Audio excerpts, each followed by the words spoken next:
ඔන්න ශ්‍රී ජයවර්ධනපුර විශ්වවිද්‍යාලයේ කළමනාකරණ පශ්චාත් උපාධි ආයතනයේ තනතුරු දෙකක් සඳහා බඳවා ගැනීම කරනවා. ඒ කළමනාකරණ සහකාර සහ වැඩ සහායක කියන තනතුරු දෙකට. මේ වීඩියෝ එකෙන් මම කතා කරන්නේ වැඩ සහායක කියන තනතුර ගැන විතරයි. මොකද මේ තනතුරු දෙකට ඇප්ලයි කරන්න තියෙන විදි වෙනස්. විදි දෙකකට තමයි මේ තනතුරු දෙකට ඇප්ලයි කරන්න තියෙන නිසා කෙනෙක්ට ඒක පැටලෙන්න පුළුවන්. ඒ නිසා තමයි මම හිතුවේ තනතුරු දෙක සඳහා වෙන වෙනම වීඩියෝ දෙකක් කරනවා කියලා. ඉතින් අද මේ වීඩියෝ එකෙන් කතා කරන්නේ වැඩ සහායක කියන තනතුර ගැන විතරයි.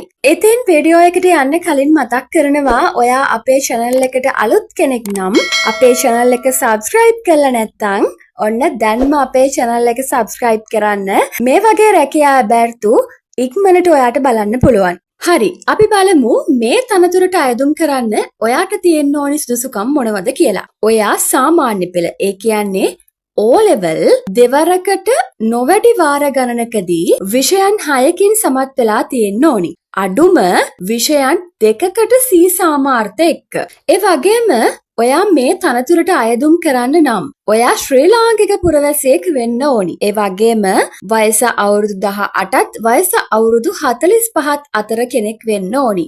විශිෂ්ට චරිතයකින් යුක්ත කෙනෙක් වෙන්න ඕනි. ඒ වගේම හොඳ ශරීර යෝග්‍යතාවයකින් යුක්ත කෙනෙක් වෙන්නත් ඕනි. ඉතින් ඔයාට මේ සුදුසුකම් තියෙනවා නම් ඔයාට පුළුවන් මේ තනතුරට අයදුම් කරන්න.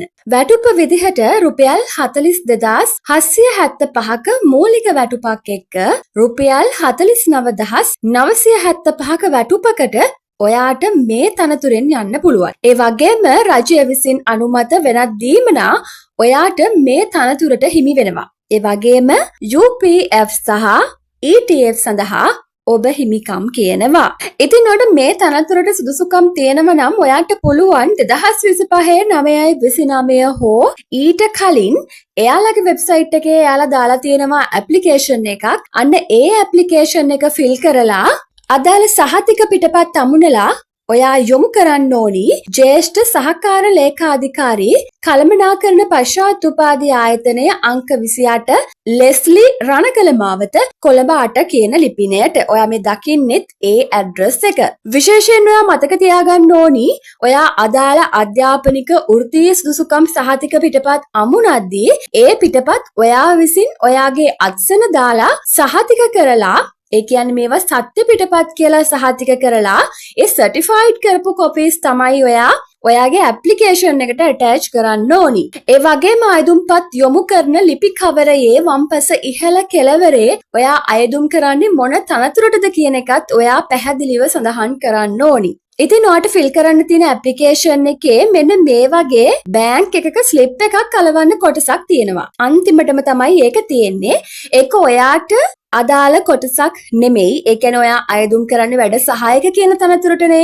ඔයාට ඒ කොටස අදාළ නැහැ. ඒක අදාළ වෙන්නේ මේ ආයතනයෙන් අයදුම් පත්‍ර කැඳවලා තියෙන කළමනාකරණ සහකාර කියන තනතුරට අයදුම් කරන අයට විතරයි.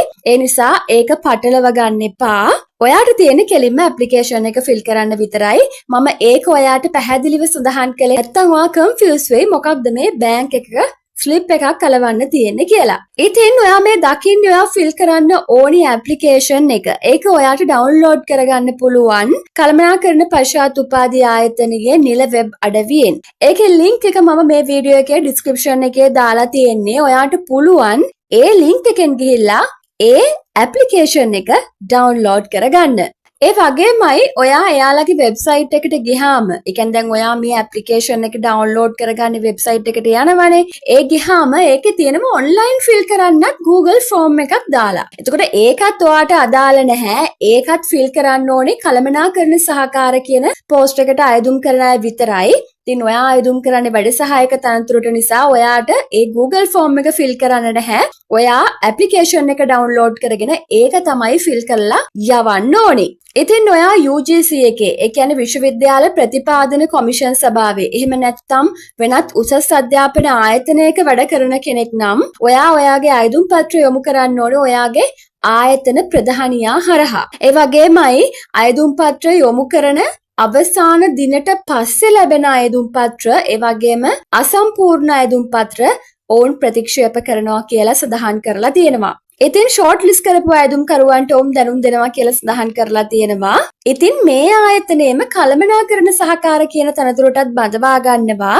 ඒ වීඩියෝ එකත් මම ඔයාලට ඉක්මනින්ම අරගෙන එන්නම්. වීඩියෝ දෙකකින් මේ තනතුරු දෙක ගැන කතා කරන්න හිටියේ ඔයාට පැටලෙයි කියලා. මොකද මේ තනතුරට නිකන් ඇප්ලිකේෂන් එකක් විතරක් දාන්න තිබ්බට කළමනාකරණ සහකාර කියන තනතුරට එහෙම නෙමෙයි ඔයා ඇප්ලයි කරන්න ඕනි.